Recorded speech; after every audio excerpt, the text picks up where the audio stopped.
All right. Welcome to Horror of the Worlds, where we talk about stuff that has influenced horror movies and the world around it. I'm Curtis Gerhardt. And I'm Stephen Miller. There's no radio at all.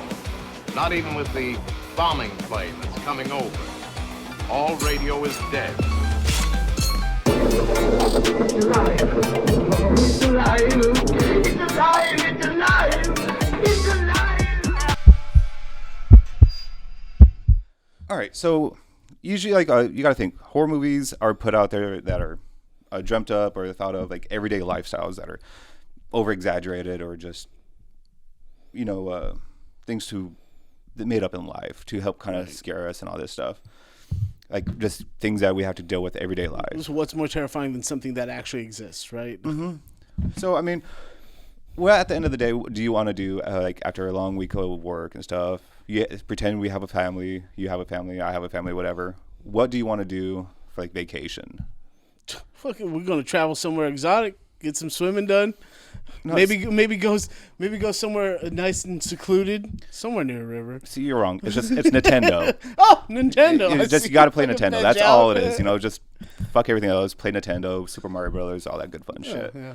Let's get fucking canceled for that shit. No, all right. So back in the day, they didn't have Nintendo. Right. You got to think a lot of times their ideas of going vacation is seeing national monuments, Mount Rushmore, or just go out camping, Disneyland or whatever. But what's to fear about Disneyland? Winnie the Pooh's not scary. Peter Pan's not scary. Not that they're making movies of those things anymore. But nature.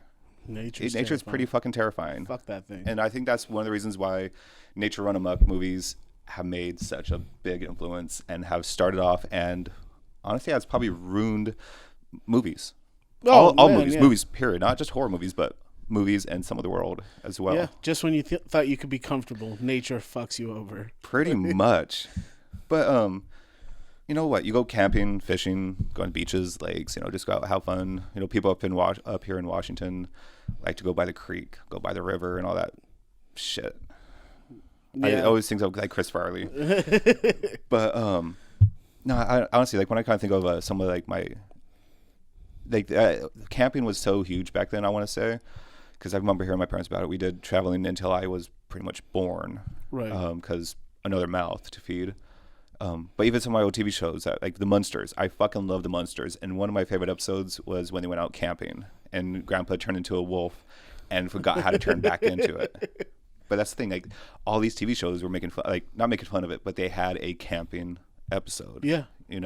I Dream of Jeannie had one, Bewitched had one. I want to say Addams Family had one.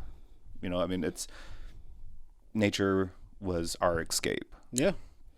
And it goes into The Birds from Alfred Hitchcock that came out in 1963.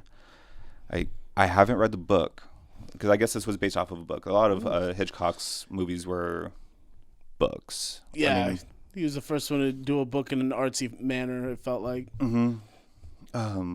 What do you remember of... I guess, hold on, let me try to read a quick synopsis of what The Birds is. So Melanie Daniels meets Mitch Brenner in a San Francisco pet store and decides to follow him home. She brings with her the gift of 2 lovebirds, and they strike up a romance. One day, birds start attacking children at Mitch's sister's party. A huge assault starts on the town by attacking birds. So when I watch this, I think it's hilarious that anybody could be afraid of birds. The only bird that I thought to be terrifying would actually be in Australia, the kookaburras. When you drive by, they have bikers or bicyclists that have to wear helmets thick enough because these motherfuckers will concuss you if they catch you off guard. They come at your head. There's that one other bird too. I wish I could remember the name of it. You always see it on Instagram or Twitter where it just clucks its beak and it just sounds like a machine gun going off. Yeah. But sounds like a prehistoric beast. Yeah. Seagulls are fucking vicious though. Seagulls and geese. I dislike seagulls a lot because I used to feed crows and all this stuff on some of my lunch breaks, and crows are pretty nice. They accept the food. They're not really mean towards one another. But seagulls would just come in and fuck every bird up and even each other. Oh, they yeah. are rude assholes. Sure. Which, honestly, a lot of this movie is seagulls and crows and stuff. Crows are smart. Ravens and crows are fucking smart. I know Very they're part of the same. I know they are different birds, but they are part of the same family. I want to say. Yeah. There's subtle differences. I mean, size is one of the biggest Mm-hmm. things about them. One has a pointed beak. One has a More curved bill. curved beak. One says caw. One says gronk.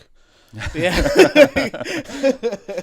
Oh man, but yeah, no, the movie really is like phenomenal for being coming out in '63.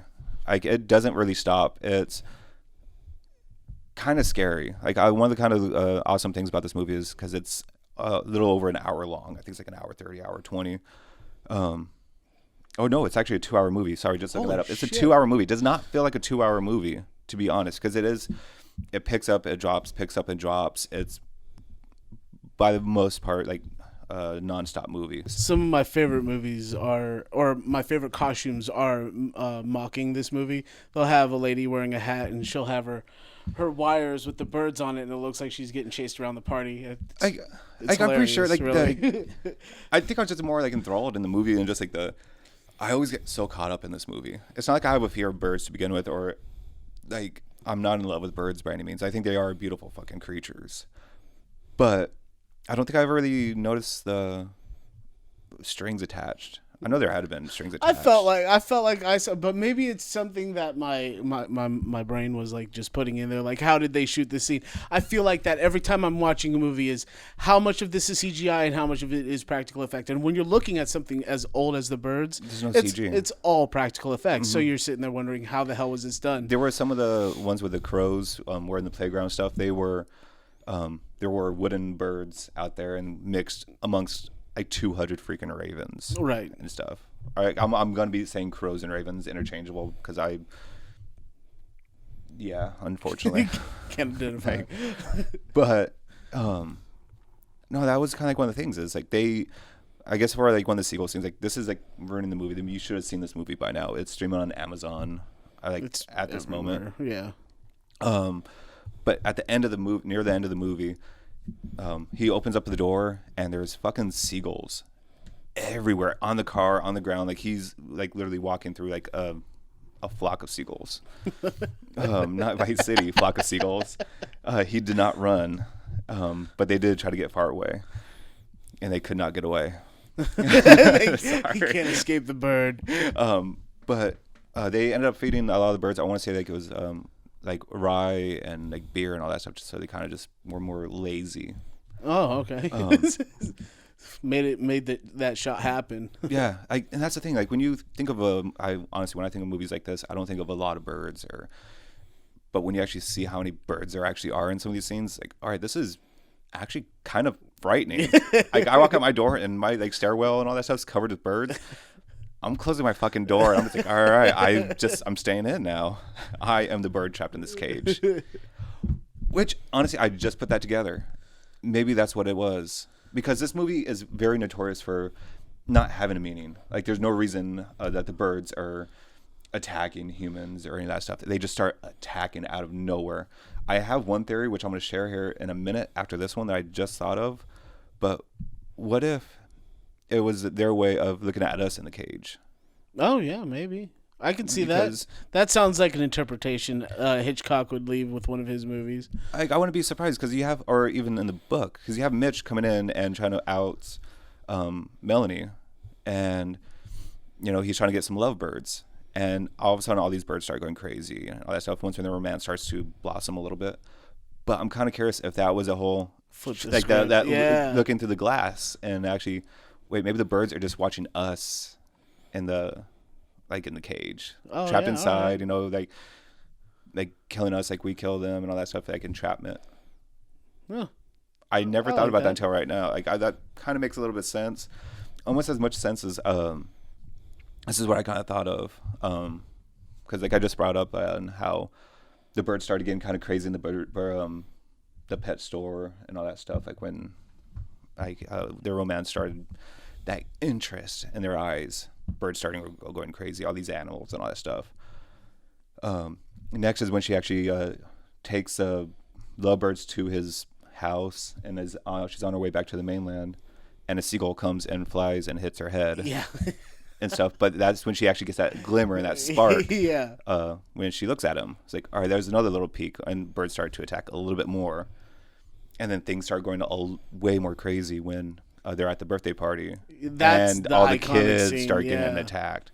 This one of the iconic scenes. The iconic scene is like right after that one, but when all the birds start attacking the kids, and the kids are running on the giant treadmill, because that's actually what it was. Supposedly, I think it was like a 20-foot wide treadmill, and Hitchcock just had the kids do laps. I fucking love it. Like, he was notorious for saying that the actors are like cattle. You just have to like prod them. God. Brutal. But that's the thing. Like, Melanie and Mitch, they started having a more of a kinship. They started like having interest in each other and started breaking down each other's walls a little bit. Then these birds started attacking. Like, every time they had a more of a romantic connection, there was a bird attack. Same thing with the mom, because the mom was always didn't want to be alone. So every time she felt like Mitch was getting torn away from her, birds would also attack. So I think this is a movie about women's nature, like their coalescence with birds, like not birds, emotions, and how women's emotions will fuck up the whole entire world. No. No. That's fucking horrible. But no, I honestly kind of think, though, it's almost like a representation. I could kind of see it with at least Mitch's moms and Melanie, like their emotions. Every time they get riled up in a loving way or in a heartbroken way, birds start to attack. Once when they actually are more at peace with each other, the movie ends, but the birds stop attacking too. Yeah. So, well, maybe. Honestly, I haven't read this before, so I mean, maybe I might be a breakthrough. So, this is documentation of, if you see this shit on Yahoo News or Bloody Disgusting or Fangoria News, I said it first. But no, this was like one of the first movies, like the first like nature run amok movies, like where nature just comes out and fucking attacks us. Yeah. You know, I mean, I do think of birds a lot of this. It's one of the first movies that gave me nightmares as a kid. You know, I mean, learning that crows will end up eating the eyeballs before anything else, which that's nightmare fuel as a child. Yeah. All right. Yeah. But that's the thing. So you have birds giving you this fuel of fear of like, all right, I go outside my door, I could get attacked. Where else do you go for vacations? Man, fucking lakes or the beach or the beach. You know? Yeah, absolutely. Where this movie is honestly probably a perfect movie. Yeah. Jaws. Jaws that came is out in 1975. The go-to summertime horror movie. Oh yes. I suggest you watch it. Floating on a lake. I think I said it like in our very first episode. Like, I saw this back in theaters when they redid it in 3D, the original Jaws in 3D. And if they ever do it again, go watch it. Like, it is such an amazing movie in 3D. It's an amazing movie to begin with, but amazing in 3D as well. The way it was shot was awesome. They put a lot of effort into the animatronics and shooting each scene and making sure it was perfect. I feel like it had a lot of good undertone comedy in even the most tense of moments. Well, that's the thing. This movie felt real. Yeah. Like, extremely plausible. Like, when you think the first one, at least. Yeah. I mean, honestly, I still think my favorite Jaws is The Revenge, the fourth one. It is the better of the Jaws because it is a slasher movie. All right, yeah. Because like, that's when Jaws becomes the killer. He becomes a slasher, like Freddy Krueger or Jason Voorhees. What are their motives? You know, revenge at first before the other kills, but it was always revenge. They came after the family that killed them and all that stuff. What did Bruce's offsprings do? They came back for the family to kill the family. Yeah. You know, I mean, it's. But we're not speaking about the best Jaws movie. We're speaking about Jaws, the best movie. But no, like you were saying, like there are a lot of like comical undertones in it and stuff. If a movie felt very real, like it is a phenomenal movie. Like how it's shot, how it's the character building throughout the whole thing. Yes. I felt like you became a part of the crew the more you watched the movie. Mm-hmm. You're rooting for the good guys on a rare occasion in this one. Yeah. Like there are some shots that are oneers, and you don't realize they're a oneer. It's like because you're not taken out from it. Like pretty early in the movie, like when the Brody is on the boat and the mayor comes and all that stuff, and they're on the ship moving around. That's a one shot. Like the shot does not break. Yeah, and it's just it draws you in. Like it doesn't take you out of the movie at all. They don't do that often in movies, like at all. Like it's very rare to see it in a sci-fi movie. In horror movies, you do things in chunks. It seems like a lot more hidden cuts than nowadays. Like they've gotten way more clever with hidden cuts, but that or they're just trying to do it just for the sake of doing it. Like Scorsese does it. Like in a couple of his movies, where it's just he'll do a winner for no fucking reason at all. Oh, in Firefly, the TV show and the movie, they actually had to build the whole set for that ship. So when you see them walking through, it is a one shot. They are following around, so they did like a great job at building those sets. But you're right; it's very rarely done. It's a lot of work, a lot of effort, and you're gonna want to keep it around when you do it. And that's the thing; something gets messed up. What do you have to do? Yeah, fuck. Like, and that's the thing. Like, this movie is film. It's not like digital like it is nowadays. Like, all right, well, I can delete. You know, it's like, all right, I just spent that much money on film. I can't go back on it. You know, double exposure and all that stuff. Right. But this movie, despite it being a wonderful movie, it is also, well, thanks to Steven Spielberg as well, helped. He had his hand in. This was a PG movie. Like, you gotta think, there was only like 3 different ratings for movies back then: PG, R, and X. Yeah, you did not have PG-13. There was no PG-13. But with Steven Spielberg's help, he did kind of create the whole rating, because none of the movies that he did, but he had a working hand in, which was Gremlins, which was... we should have all have seen. Which, by the way, that was originally supposed to be way more gory than it was, but... Poltergeist. Yep. As well. I was surprised at the rating on that one. I thought that was going to be... But that's the thing. These are PG movies. Yeah, that's a PG This is what movie. made PG-13. And Indiana Jones, Temple of Doom. God, I love that one. So, like, that's the thing. Like, these are PG movies that shouldn't have been PG. No. But hell no. This is what made, you know, Karens wanted to create new rating systems because kids couldn't handle this. But look at the kids that lightweights. Look at it though. I mean, you have kids. Those kids that were brought up on this, they're kind of awesome people. Well, yeah, you know, I mean, sure. I just look feel at us. like We're pretty awesome people, and we were brought up on this. Yeah, we're doing a podcast. We're so fucking awesome, so hip. But like in all reality, it's not gentrified or anything. Like, it is just, these movies aren't harsh by any means nowadays. I mean, yes, you have The Walking Dead that is on TV. It's what, rated M for mature. Like, what is? Yeah, no, it's rated M for mature, but it comes on fairly early in the night. I know that for something like that, you're definitely waiting past 10 p.m. to watch it, and it comes on at like 7 or some shit like that. Everyone was watching Walking Dead. You had kids watching kids it. were watching that shit. Kids are playing that is so much Call worse of Duty, than Gremlins. Zombies. Yeah. But Gremlins is more scary because, I don't know. But yeah, all right, but that's just the thing. Like, so Steven Spielberg kind of helped create like the whole ratings board. Yeah. Like unintentionally or intentionally. I'm pretty sure he didn't really mean to. This movie, Jaws, has also ruined like cinema history and the world. This single movie, yes. So I mean, this is one of the movies that like where merch started becoming huge. Like there were board games, like some of the video games, like T-shirts, memorabilia and stuff started exploding. So this is one of the movies that helped kind of start like, oh, we could make money outside of the theater now. Oh yeah. Not that it wasn't before, but is the one that opened up merchandising for movies a little bit harder. All right. Also kind of helped create. This movie is credited as creating the word blockbuster, having it with synonymous with movies, because I guess blockbuster was more so with a bomb, if I'm not mistaken. Like that's what like blockbuster originally came from, but Jaws took it and made it, you know, a term for movies and an awesome store. Yeah, the best. Also had the whole thing with, because Bruce didn't work, the shark's name was Bruce because I want to say it was one of the producers or someone in Universal, like their name was like Bruce, and they hated him, and they named the shark Bruce because it wouldn't work. There's so many awesome tidbits and facts about Jaws. There are books that go about behind the scenes. A lot of history with it. Like, it is such a phenomenal movie. But I also had the whole thing like seeing the monster less is scarier. Yeah. Oh, yeah. Less is more with especially. It feels like that was the key with earlier movies. For the first half, or sometimes just first 30 minutes of a movie, you're getting slight glimpses. You don't see its entirety.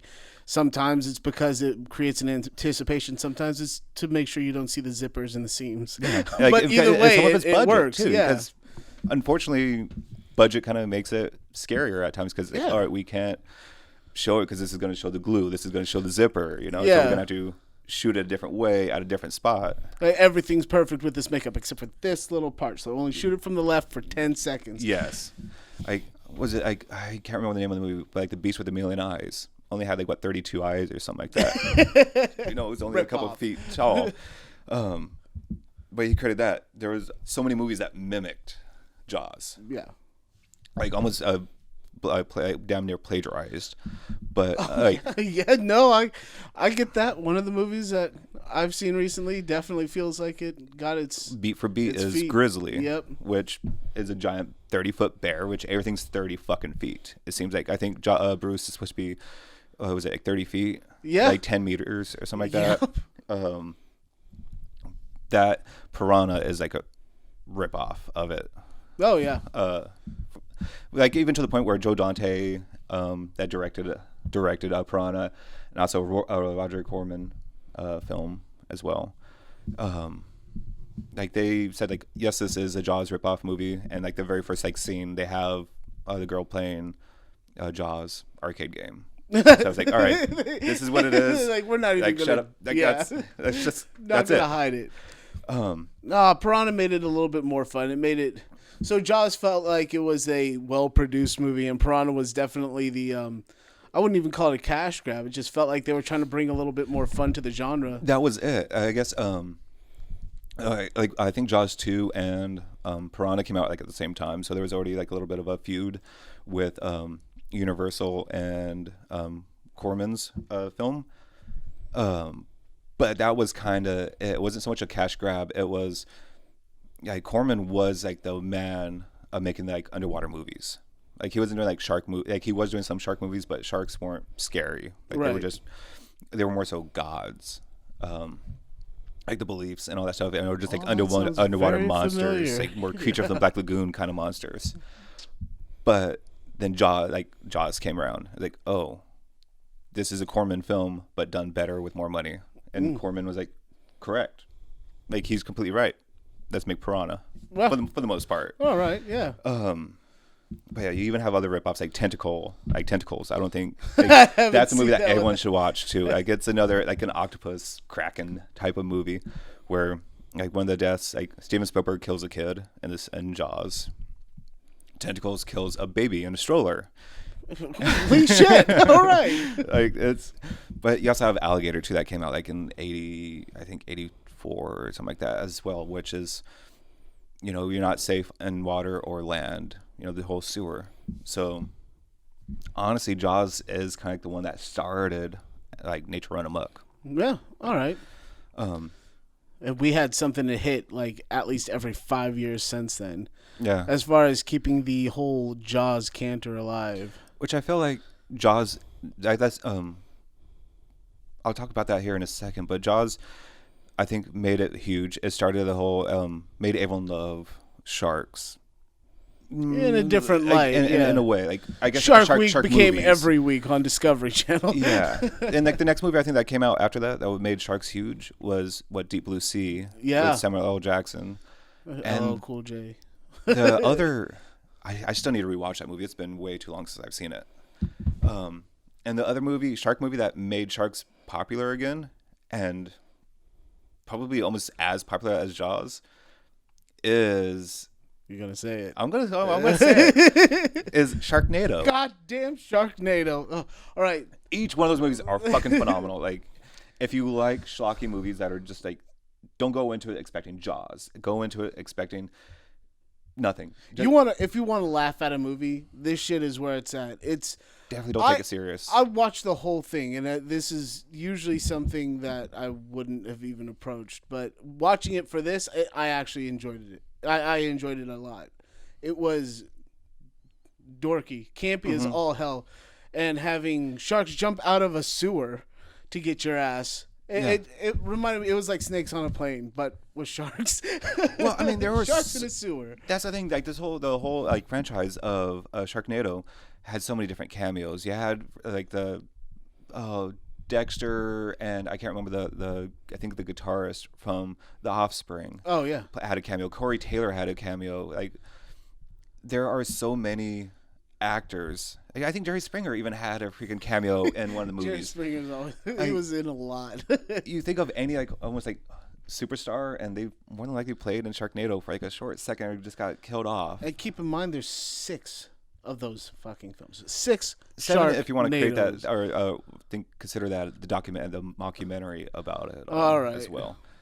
But yes, like to me those are like those 3 shark movies. Like those what make shark movies. Everyone kind of thinks about those. At least I do. Oh yeah, sure. Jaws also kind of started the whole exploitation films as well. They actually made sharks scary. Scary again.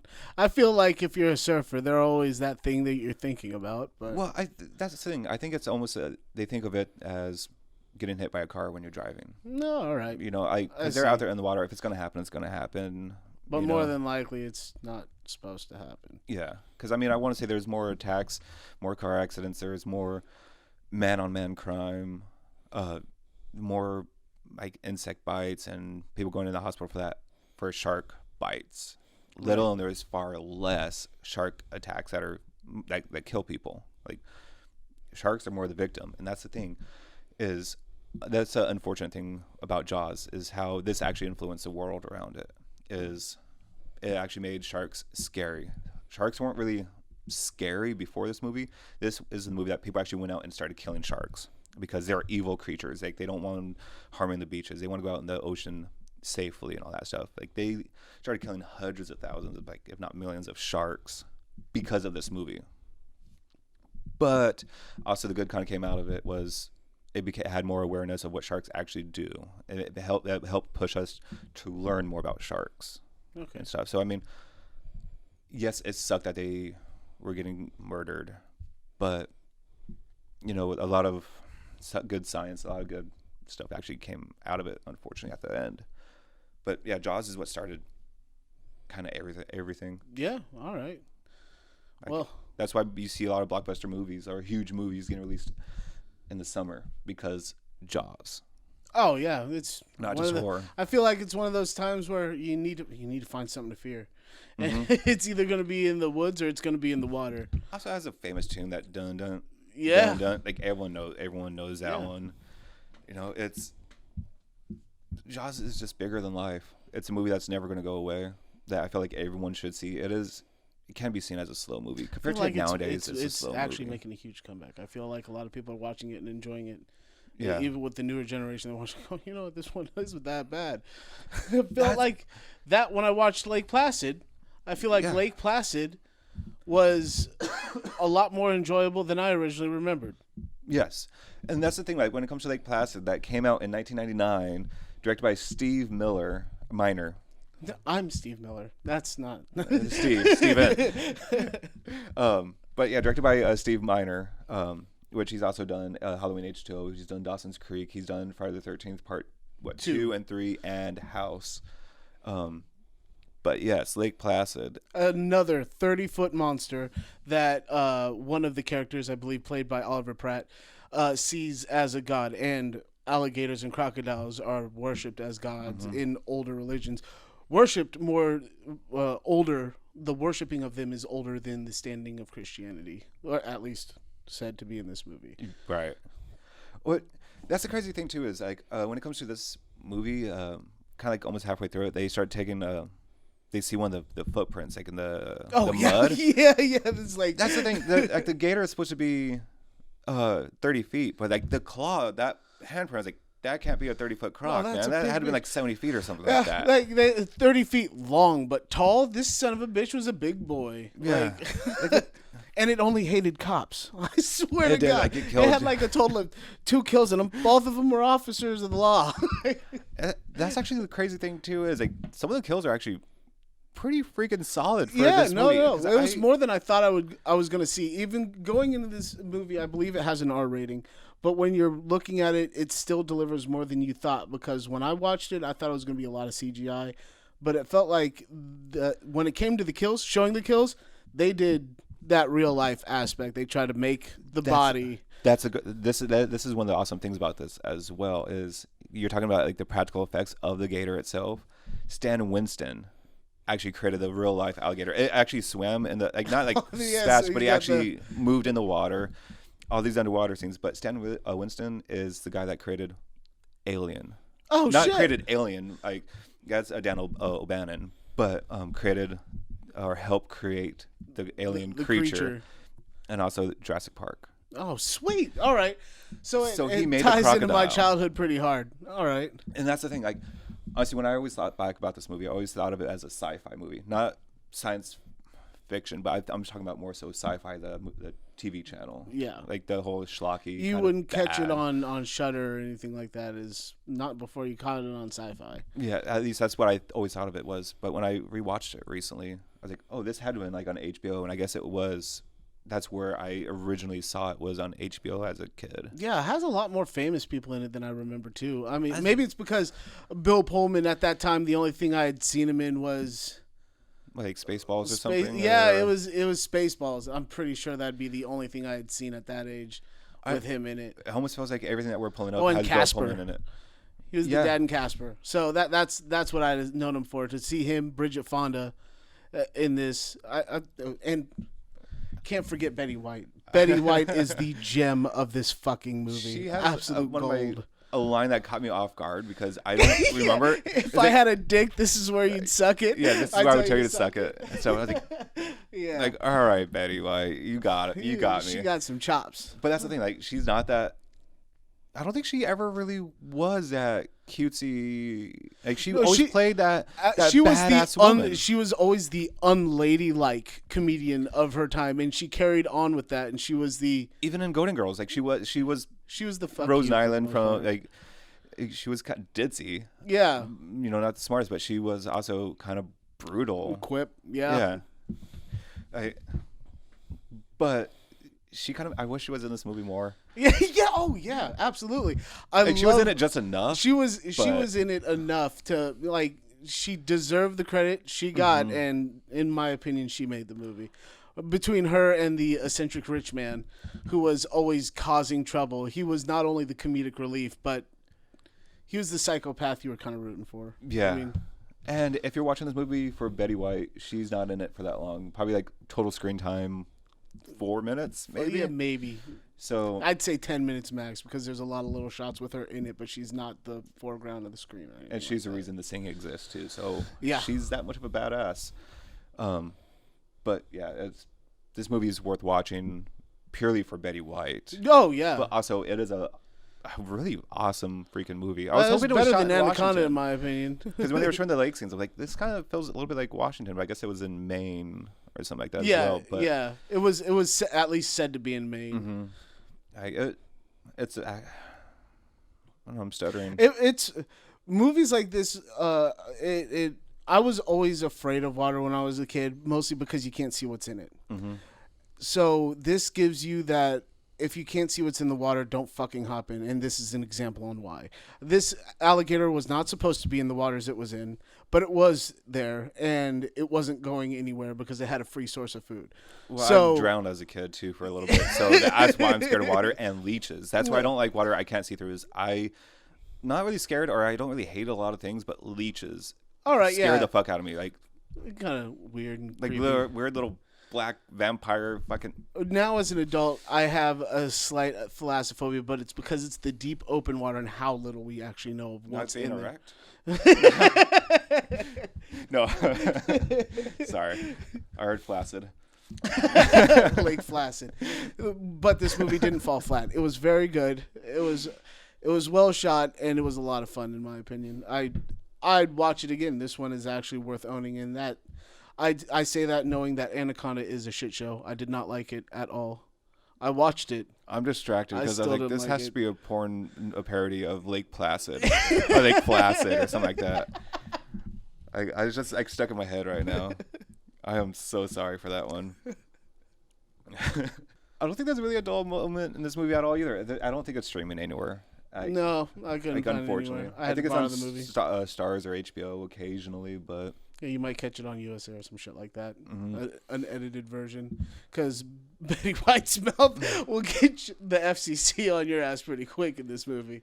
Dude, she was the most raunchy part of it all, really. There is also another movie that I almost would have rather brought up than this movie, or I just kind of watched this movie because I haven't really heard of it. Is Black Water that came out in 2007, which is another alligator movie that was supposedly better than this one. Like I want to say they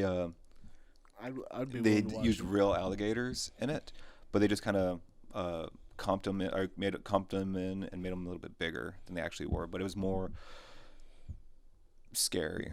Like that's actually if you're into like gators, like that kind of one, check out Lake Placid. Lake Placid's a fucking great movie. It's a good start. But also Black Water should be another good one. Other two movies, I feel like have something to do with one another, and the first one I'll bring up is Arachnophobia. All right. Because it is, first of all, the first spider movie I saw as a kid, and I absolutely loved it. And it stuck with me into adulthood. And when I watch it, I still get the heebie-jeebies watching it. And part of it is because I adore Jeff Daniels. I think he is an awesome person and a great character in every movie he's in. First time I saw him was Dumb and Dumber. So watching him in this movie was definitely different. And that's the thing. You kind of don't really realize how hard it is to be like a comedian, like a typecasting actor. is an easy thing to do in Hollywood, especially when he did Dumb and Dumber so incredibly well. So hard. Yeah. But going from that and then watching him in Arachnophobia that came out in 1990, directed by Frank Marshall, like it was, he's a phenomenal fucking actor because he has arachnophobia. He has a fear of spiders. Yeah, he was not. I mean, he definitely stated that he didn't have a problem with it, but he also stated that if you don't have a slight issue with spiders, you're a fucking wacko. Yeah. I mean, those weren't his exact words, but that's the gist of it. One of the things I thought was kind of really funny about this movie, like not so much him, but it's all caused from a spiteful spider. Oh, yeah. So to kind of set this movie up, since it came out in the 90s, you guys should have fucking watched it by now. Shame on you if you haven't. Yeah. I could say that now since I watched it last night. It's one of my favorites for sure. But no, like, all right, so you have like one of the photographers that come down in South America and ends up killing a spider. Mm-hmm. And the king spider, the general spider, I think is what they were calling it, if I'm not mistaken, sees him kill the spider and goes after and bites a fucker. Was this piece of shit? Yeah. Dude, I was like, that was like so. Who it was do just you kind of, think you are? Yeah. So when I saw that, I was like, all right, this is pretty freaking funny. Like, all right, you have a vengeful spider that caused all this stuff. Oh yeah, it actually had a brain. I mean, it wasn't the creepiest looking spider of all of them. No, but with spiders, to me, an individual spider is not that creepy. A group of them, on the other hand, burn the motherfucker down, and that seems to be the theme with all spider movies: is when in doubt, burn them out. Yeah, that's the thing. Like, light it on like fire. I have my own personal rule when it comes to spiders. Like sometimes, yes, I might save them if they're in my house, but if they're in my house, it's my house. I'm honestly gonna kill it. I'm gonna squash it. Yeah. But I'm not gonna I'll go out of my way to actually walk around a spider web if I'm out like hiking or anything else. Like I will try not to destroy its house. Right. You know, it's just like my own like weird moral respect when it comes to like spiders. Like I don't like them in my house. I'm not trying to go into their house and destroy their house. Fair enough. It's not like they freaking care. Oh, it's not the fact that one general spider might get revenge on you and your family. I mean, who knows? Maybe that's why my house is always popped like spiders. But that's like one of the awesome things too. Like, all right, so I'm gonna ruin the first part of the movie. So like I already said, you have the general spider going after this one guy to kill him. Hops in that coffin, gets shipped back to America, California, at that, and the spider comes out of the coffin, gets picked up by a crow, fucking birds again. Goddamn birds. But Frank Marshall was like also a fan of the birds, which is a great movie we just talked about. But he literally like homages, which I want to say that's what that was. But picked up the spider and dropped it off at the barn. And the spider killed the bird and stuff. But I mean, That's a great representation of how diseases spread. It's just like from one country, you're not really expecting it getting shipped off, and then just getting carried on from one thing to another thing, and just surprise, you got a problem. Yeah, and a problem that freaking you die within what was it like 5 minutes? It was 5 minutes, and man, the main guys in this. I mean, Jeff Daniels already stated how much I enjoy him, but the other main, or not main, but big name that I remember from this movie the most is John Goodman. And to me, he was always that father figure on TV that you always saw and was rooting for. Yeah, his character in this. I'm actually kind of curious because I couldn't find it. I want to say his character was like an homage to Bill Murray's from Caddyshack. He has that same kind of that tone, the voice a little bit, the same kind of characteristics. And like if you haven't seen Caddyshack as well, see that one. But it's I want to say it's like the kind of same little homage, like nuances. Right. Like John Goodman on it was kind of surprising. I loved how comedic he was. Like he was a comedic relief in this movie. Yeah, even though it felt like he was a very short-lived screen time, but he was definitely outstanding in the movie to me. So I mean, between that and the spiders, which they used actual spiders. Hold on real quick. They used Avondale spiders, which are popular in New Zealand. And not harmful venomous or harmful. Yeah, they're not harmful at all. But they still treated them with respect and made sure that when you see spiders getting smashed in this shit, they're not actually these spiders getting smashed. They are actually loved creatures, and they looked out for them, spraying with a fake stunt spider and then stomping on it with a hollow boot. So it looked like it got stomped on, but it didn't. Yeah. And then potato bags for the squish. Like there was even like the bathroom scene where you see Jeff Daniels whipping the spiders with a towel and all that stuff. Like you could see that he's not actually hitting the spiders at all. Yeah. But if you look past it, I mean, because it makes sense that they actually cared about these spiders. For me, it's that the basement scene at the end. It's like, I don't know. As a hairy guy, I feel like a beard would be a place for these motherfuckers to nest, and being in a place overpopulated by spiders, it just makes me like... I'm not jinxing any of that stuff. I love my beard more than anything else, so, I mean... Almost speaking of the basement is, like, the egg sack. Like, because you get to see the egg sack of where these guys come out from. It reminds me of a no-bake cookie. You know, like with the oatmeal, because it kind of looks like the same. Way it kind of busts up, and you're like, no. So if you like those no-bake oatmeal cookies, like the peanut butter chocolate ones, those are fucking delicious. Don't watch this movie or eat those while you're watching this movie, because you might ruin your appetite. Put that motherfucker down. But yeah, this movie, like, it is actually really pretty. It's actually another pretty comical one. It is really freaking enjoyable. I felt like the 90s is where they tried to do that perfect combination of the two, and I've always said that a perfect amount of comedy in a horror movie is going to keep your emotions at bay and then surprise you. That scare makes it 10 times harder when they rip you out of a comfort zone. I think like the 90s kind of brought back the whole bugs that they did back in the like 50s and 60s and stuff, because there was a lot of movies that they were bug related or nature related, and then they made them bigger in the 90s as well. Because bugs is the only thing that no matter where you're at, it's a kill on sight thing. Like, I'm not fucking around with any of these bugs. The bigger they get, the more likely they are to get smashed. I also the general spider, because all these other spiders are drones. Yeah. Like they're more so controlled by the big boss man. Yeah, Big Bob. Big Bob. It was more so resembled the what's that? That bird-eating spider. Oh yeah, and stuff. So that was its main influence off of that spider. But also cool little tidbit, because we're a tidbit channel. I mean, tidbits are tidbits, and they're freaking awesome. And if you don't know them, is like, I mean, if you ever watch MythBusters and you know the guy with the beret and the mustache, Jamie Hyneman actually did the animatronic for the spider for Big Bob. You know, the general. Which I thought was actually really awesome. I think that's fun. That's pretty cool. Like, I doubt it had anything to do with like this being them coming from San Francisco down to I can't remember the name of the city that they made up for, and then going back up to San Fran, which MythBusters is from. Yeah.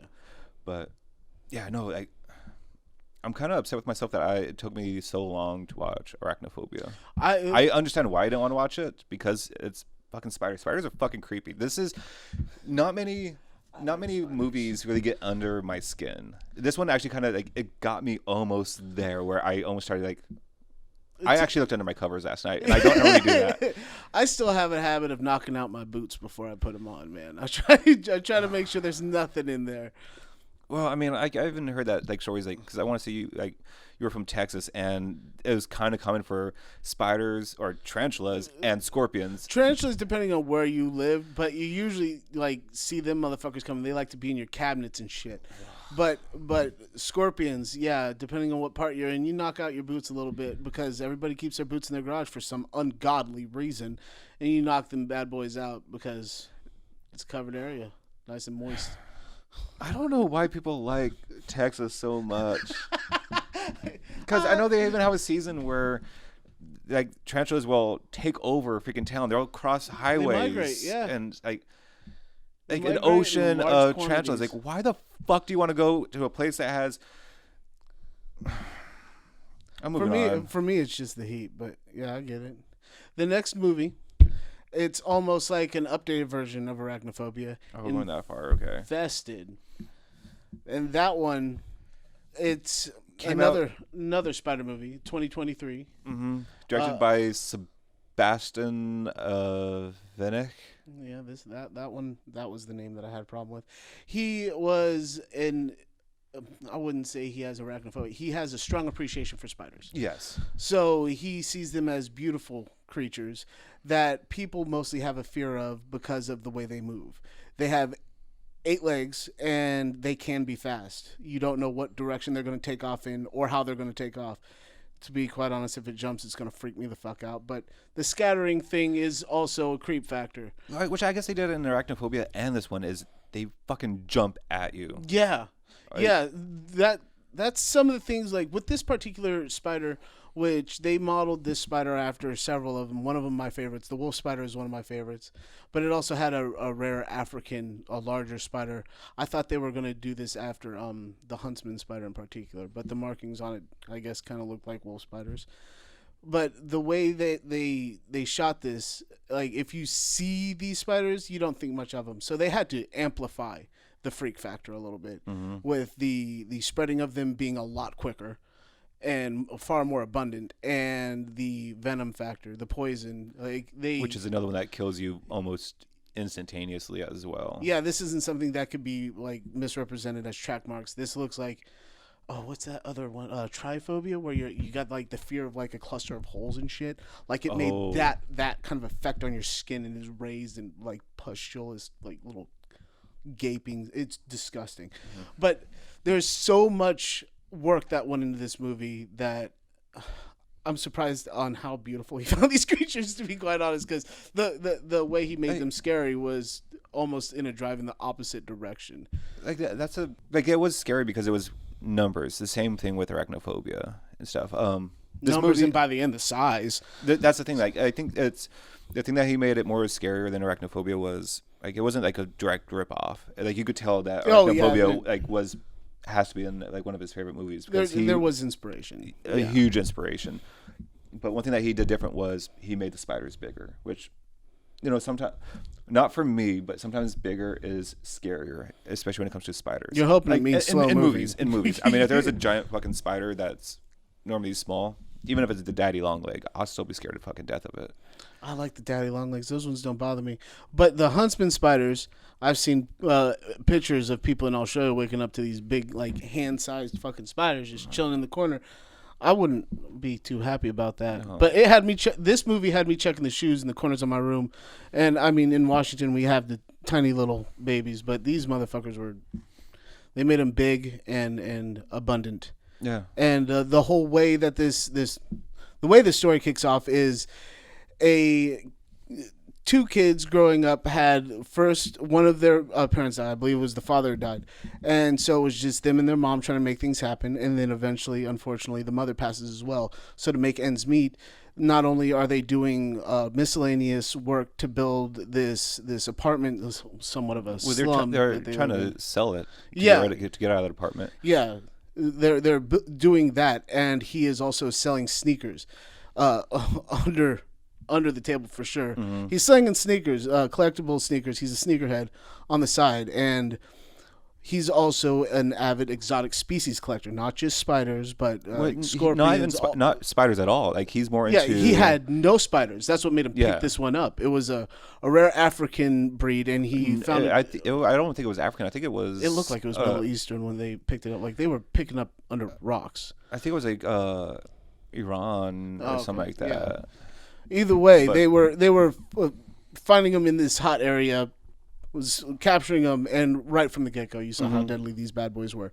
So he finds it, he takes it home, builds a nice little home temporarily till he can get it set up. But in between then and there, of course, it escapes. It escapes and takes harbor in one of his sneakers. Well, that's that like he one sells thing. later. Like you learn. That's how it spreads. Like, but you also learn how deadly and how deadly they are early in the movie is when the guy that's actually hunting the spiders out in the desert gets bit, and he starts rolling on the ground, and you see one of his buddies coming over with a machete. Yep. And then it was like there's no treatment for this shit. No, like the best thing they can do is shorten your suffering and kill you now. But there's a reason, I think, as well. Oh yeah. Which, with this movie being as new as it is, I don't want to really go into spoiler spoily details about this one, because it is currently on Shudder. It is a French movie. It is 2 hours long. It's 2 hours long. That's my only two gripes are, I don't like the ending. It to avoid spoiling it, it did not bring me closure, and I believe it's like 20 minutes, maybe 30 minutes, a little too long. The whole time you have action, you are kept up to pace. It just feels like some of those scenes could have been a little bit more tighter, or just like, because there was like a MMA fighter, ex-boxer guy that his whole story could have been taken out the whole movie. Yeah, and it wouldn't have harmed the story at all. I don't see taking him out of the movie making the movie any worse, or I don't feel like he helped progress the story at all. But yeah, this movie is creepy. Like, it is scary. It gave me the heebie-jeebies. I thoroughly enjoyed it because even the director, once again, he had a love for this. When I was watching it, I like to look up facts about some of these movies, and he used over 200 of these spiders to actually shoot every one of these scenes for like 10, 20 seconds max, because they're very delicate and sensitive creatures. So when he got that shot, he'd give it a break and bring out another one to make sure he got this scene put together really well. Honestly, that was a gripe that some of the, I wish I could actually remember the name of, I'll let you look it up here. I like the spider aficionados, like people that are actually interested in spiders, because I know during the Arachnophobia, a lot of people had their gripe when they're in the Amazon and all the spiders actually falling from the tree, because a lot of spiders, or at least those tarantulas and stuff, have like an exoskeleton. So if they fall like any more than like a foot or two, their body pretty much shatters. It breaks. They die. And these spiders are falling like about a good 100 feet out of the trees, and they're still alive. They're still surviving. So I mean, it's people really do realize how delicate spiders really are. Yeah, they're very, very delicate. But I think it's just because of how mean of a bite they have is why people like, no, fuck them. I don't give a shit how delicate they are. If they die from my boot, I'm happy. Yeah, I'm fucking done with it. But this guy, he took consideration of that, and he definitely found them to be beautiful creatures, which is why he wanted to do this one in the first place. I felt like he was the perfect person to do it, because not only did he nail a creep factor for me, but he also had the love and sensitivity in order to shoot a movie and make the actors and the even the creatures involved in the movie feel respected. Mm-hmm. You know what I mean? It felt like he went in this with a level head about it, but still made it fucking creepy. Like the spider-human relationship. Yeah. But like I want to say this movie is very, very French. Like if you guys watched one of our earlier episodes about the whole French extremism, like I almost want to say this would be like a French extremism movie, like almost a modern day, because it is so freaking French, where they even have like the cops against civilians, people just being brutalized, living in slums, and just like how their Oh lifestyle yeah, is. they did not like, make their living style seem beautiful, like in a typical way that you'd and look it in that feels like, with what I've heard, almost like a typical kind of France area. Yeah, lifestyle. Like, yeah. And in fact, the way they were living kind of reminded me of the movie Attack on the Block, which is a UK movie, and it's about a bunch of young adults and adults living in this apartment complex like area, and it's in no way is it lavish or anything like that. It feels like a bunch of people are kind of crammed into a tight space and just trying to make the best of life with their neighbors sitting practically on their laps. Kind of it. I want to go into like another movie that kind of a lot of people have a fear about is Anaconda, that came out in '97. Notoriously known for being a very bad movie, which I don't understand why.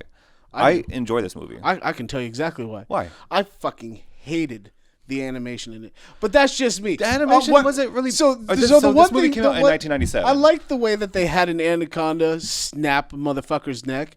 Like, that was a little fun, but it was some of these scenes, the fast motion and stuff like that. I mean, so the biggest issue, the only issue I had with the whole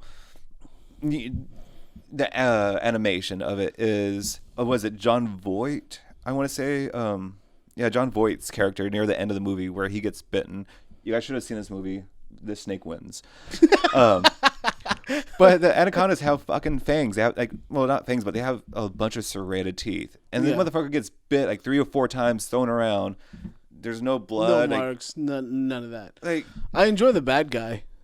The guy that, well, first of all, he is. I'm pretty sure this guy is just white playing I don't know what accent he was trying to throw on, but he is always a fucking bad guy in these movies. What? All right, so this movie is also... He's a cocky little asshole the whole time. You're talking about John Voight, right? Yeah, I think so. Like the guy with the accent, we have no idea where he's actually from. Yeah. So, I mean, this movie, I don't know, I think it was just so big because when it came out, how old I was, and everyone I knew talked about this movie. We had fears about these anacondas, like, because they could live in your backyard, which no, not really. But it had J-Lo, it had Ice Cube, it had Owen Wilson in it. Yeah, this motherfucker's from Yonkers, acting like he's from like South Africa or some shit like that, or Africa. I guess I probably should have been reading. He seemed like he was from Brazil. That's what it sounded. I don't know where no, it was. He's somewhere. It's supposed to take place in the Amazon jungle. So they're traveling deep into the Amazon jungle looking for a forgotten tribe. And this whole thing is supposed to be set up like a documentary. So you have the whole rule of the cameraman doesn't die. I feel like this is where they first kind of started it. I'm pretty sure. He had a good run. But spoiler alert, the cameraman doesn't necessarily fucking make it. Well, actually, in this one he does. No, yeah, because it was Ice Cube. He does. It was Ice Cube. Yeah. He was probably one of the best fucking characters in this bad boy. So that was that's also another thing. I think this the snake and the anaconda in this movie was supposed to be 30, 40 feet long. Yeah. Where like the longest anaconda ever caught on film or whatever is only 26 feet. The motherfucker's probably as wide as. So him right now, that so like 20 supposed to be big. Even 26 is freaking huge for a fucking snake. Then you add add almost another 20 feet onto it. Like, so that's pretty freaking scary. So I think that's like one of the reasons that made this movie so scary. It's like you're not safe on land, you're not safe in the water, and you can't see what's in the water. Is it once again a murky water situation where it's surprise attack all the time? And if this movie was real, I don't want to get in Amazon water to begin with. There's freaking caiman in there. There's freaking insects that swim up your pee hole. Yeah, not all of the kills in this movie go to the snakes. Some of them go to gigantic wasps hiding in your fucking swimsuit. Like, screw the Amazon on that with those things. Like, but that's the thing. Like, Anaconda had a kinship almost with Lake Placid. I think Lake Placid had 2 sequels after the first one. Same with Anaconda, and then they did I haven't seen any of the sequels, but they also did Anaconda versus Lake Placid. Well. Yeah, all right. So they actually do have a connective tissue with the two movies. I mean, not only just because they came out like around the same time. I mean, like 2 years apart. Water beasts. But that was kind of it. You know, you had a giant alligator and you had a giant snake. Who's going to win? The Sharktopus, of course. To me, the biggest surprise in this movie was the fact that Owen Wilson was in it and he didn't do the most talking. He was also not a typical character that Owen Wilson plays. No, he was kind of like a douchebaggy. He was a douchebag, and he definitely Well, I mean, was, he always kind of plays a douchebag. But he wasn't the comic relief douchebag in this Yeah. one. He was different overall. I like Owen Wilson a lot. I was surprised that he was a small character. He was like Drew Barrymore in Scream. Is Owen Wilson in Anaconda. I don't want. I Only can't I agree feel with like you on only that he one. got like less screen time, man. Even Drew Barrymore, like I don't know. I think she just did a great part in like Scream, where Owen Wilson was kind of there to be a love interest of someone else that's gonna die. Yeah, sure, but You know, I mean, what you expected to see more Drew Barrymore in that whole movie, especially with the fact that she was a big name and she got credit. In this one, he got credit, but he was in there less time than her. I thought that was. everyone came for J-Lo and Ice Cube. Yeah. You know, they wanted that rap duo. True. You know, you just have to wait another 20 some odd years to get another Owen Wilson J-Lo movie. That's actually pretty solid. Yeah. Nice little rom-com. But yeah, no, Anaconda is. Honestly, I don't understand why people hate it that much. I actually enjoy it a fair amount. It's not like my favorite movies by any mean, but I don't turn it off. There is action in it. There is scares in it. There's not any jump scares, Yeah. which is very easy. I for felt a like snake it movie. didn't fuck with your emotions enough. I felt like Lake Placid did that. I mean, it didn't. By no means did Lake Placid like scare me. It had some jump scares, but it played with the comedic effects a little bit more. It had a character that you felt was actually. You watched every fucking scene waiting for the comedic relief. But in this one, that wasn't there. I feel like Ice Cube was probably the closest character to the comedic relief. And that's the thing. Like He was a smart ass, and I liked it. I was more okay because everyone was even tempered in Anaconda compared to Lake Placid. You had fucking Bridget Fonda's character acting like a complete bitch throughout the whole. Like she had like the biggest freaking bipolar character in the whole thing, where she was Bill a complete Pullman's supposed C to be the word, chill one. and like because she just broke up with her. This is Lake She Placid, just got broken up with, yeah. So she goes out to Maine. Bill Pullman was the calm one. But like she was angry. She was always cranky. She was just Yeah. vicious. She had teeth, you know. Then all of a sudden she's like, "Oh, I love you, Bill Pullman." And it's like, Yeah. to me it was just annoying. It's just I don't like the eccentric, unnecessarily eccentric that doesn't add anything to the story except for just getting in the way, which I felt like she did. Oliver Platt, his character was like crazy, absolutely insane. So, yeah, there was. I mean, the most even-tempered character in that whole thing was Bill Pullman. Yeah, He was almost too calm at times. It felt like. But they even made fun of it too, because I think near the end of the movie of Still Lake Placid, on where she was throwing, Bridget Fonda was throwing him like love signals and all that stuff, and he just walks away, hops in the truck, and she yells at him, "Is like, so what? Do people in Maine not know how to pick up on signs?" Yeah. So I'm like, all right, I guess. Was that the fucking wind? Yeah, probably. All right, yeah. So it's like, I guess that's one thing I had a lot in common with Bill Pullman's character on that end. It was like, oh, you're flirting with me. I didn't fucking realize. Oh, okay. I'll Like, just walk over I'm not here. gonna remove the sleeping bag from here. I'm gonna move it over. Yeah. None of that royalty treatment. Like, you're an equal. Yeah. So another movie that is, honestly, I think I kind of forgot. I shouldn't say forgotten about, because it's one of those ones that no one really talks about, or you never hear about, that honestly should get spoken about a lot more, is Razorback. That came out in 1984. Razorback. All right. Directed by Russell Mulcahy. Now I'm going to have it written up here on the screen, so it doesn't really matter. It does. But it's another one of those, like, it's an Ozploitation movie. It's also kind of like when I think of Razorback or Ozploitation, I always kind of think of Wake and Fright, which is also another great freaking Australian movie. So is Body Melt, which I think is in the 90s, and if you like body horror, that's the movie to watch. But we're here about nature. Yep. And this is a movie that you don't know what's actually happening, because movie starts off with this hunter is taking care of his family in this cabin out in the outback, of course, and a gigantic wild boar busts in through his cabin, and I think takes his grandson that's 2 years old away. So you have a wild boar stealing a kid. Gone, and the house burns down and all that stuff, and everyone in the town thinks that he killed his son or grandson, and he's just mad, he's just crazy because there's no such thing as this giant boar or this giant razorback. Baby stealing boar. Yes, like so they just thought that this old man just went crazy and exactly.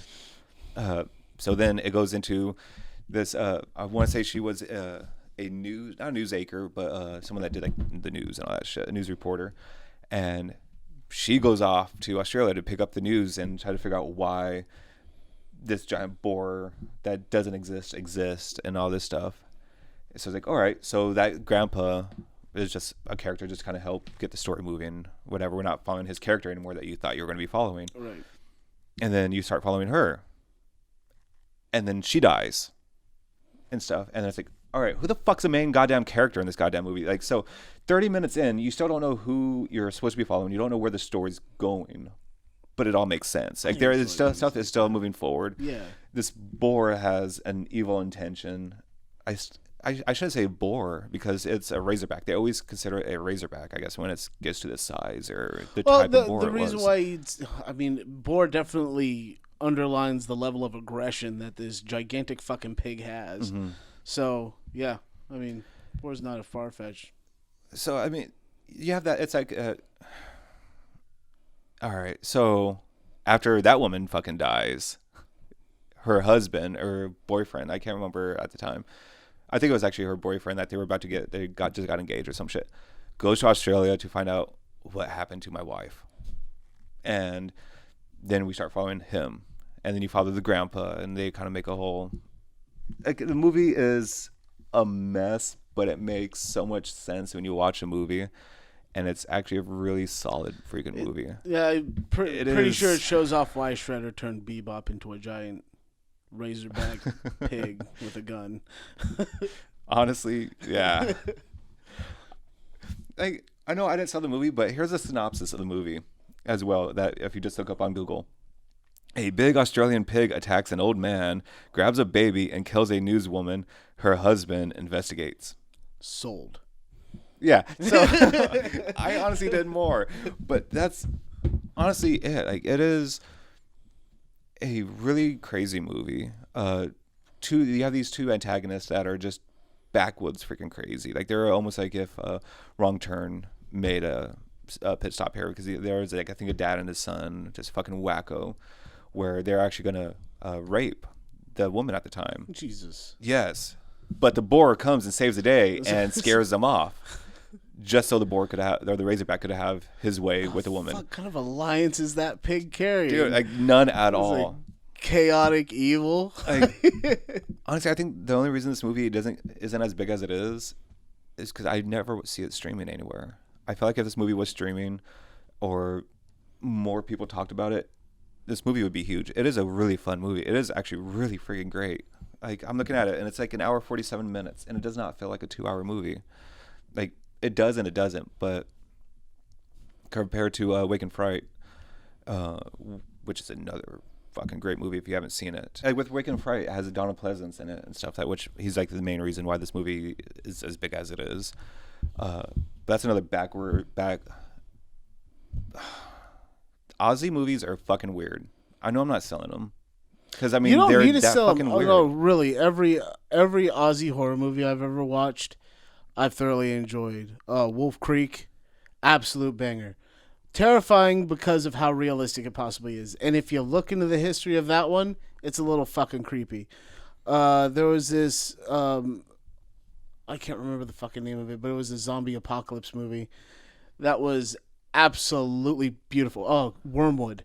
Yes. That was another amazing movie. With what made it great to me is I didn't know a lot of the actors in it, so it felt fresh, and you couldn't sit there and go, oh, that character's clearly going to make it the longest because they have the most pull in this creation of movie. No, everybody was on the fucking chopping block, and they kept a good amount of scary and comedic relief. That can throughout also the make a whole movie thing. a lot better too if you don't know the actors. Yes. You don't know who's going to survive. You see a big name on it. Yeah, going back with you're Drew gonna Barrymore, know. Jamie Lee Curtis. You know, That's what I liked about Scream like- was they killed off Drew Barrymore. Like, the big actor died. Yeah, like, surprise, bitch. like you expect them to live, or nowadays you expect them to die, but Yeah. you know their names, unknown names, and especially like with like Aussie movies, I don't know a lot of their famous people there. Mel Gibson. Is he Aussie? He's Australian. Yeah. This is Mad Max, bro. Oh, That was I like- haven't seen Mad Max. What the fuck? Mad Max. Another great one. Furiosa. Fucking now they're doing Harry Potter fucking movies. Yeah. You know, throwing wizard spells at freaking Chris Hemsworth. Like fucking They don't know when to stop, man. I don't. It's all right though. But Mad Max was a good one, and it took him a while to shake his accent too. You can actually hear it when he's doing Lethal Weapon. Every now and then it slips. Well, I guess in the first Lethal Chris Weapon. Hemsworth, I think, is Aussie as well. Okay. Like the Hemsworths. Freaking. Why am I going into this? between their description in synopsis and the what you're supposed to see overall in that movie, sold. Yeah, Absolutely sold. I wish I could sell this movie more. I really do wish. It is. All I could say is if it's streaming somewhere and you don't want to spend the $20 to $30 for this movie, right there that should tell you that it's a good movie. It's still $20 to $30 because it's a little bit harder to come across, but it is that good. It is really enjoyable. Yeah, it's not. No, you're right. I guess I probably shouldn't say though. It's not like a high rewatchability rate. I mean, just as much as. Again, I'm gonna bring up like Body Melt or Wake and Fright because I feel like that or even Reanimator's still going for like $30 or $40. Yeah, and I mean that definitely's got a rewatch value to it. So at the same time, though, I would rather. Ooh. well, we hit a wall here. No, I was gonna say like I'd probably still rewatch Reanimator a whole lot more than Razorback, but I think I might. There's a different quality in filming overall. I feel like it's hard to fucking argue that one. They Because both they're have completely their different heights for movies. different reasons. Yeah. Yeah. But Yeah. you know, Razorback I think might be one of my annual movies I'll throw on just once a year, just kind of. You know, it's just kind of like that kind of movie. Yeah, this whole thing could almost be like summed up in summertime horrors because Yeah. check under the rocks, look in the waters, keep an eye open. That's the thing. Like, all this shit. it's summertime. Or like when it becomes summertime, you're gonna go out more. You're gonna go out, lakes, creeks, oceans, Taking mountains, summer cabins. breaks to places you've never been, experiencing exotic waters with creatures you don't want swimming near you. Yeah, and if it's the animals that won't get you, it's gonna be fucking Bridget. The fucking Bridget. God damn it. All right, well, hope you guys have a horror problem because I fucking am. I sure do, yeah. All right, peace out. Take it easy.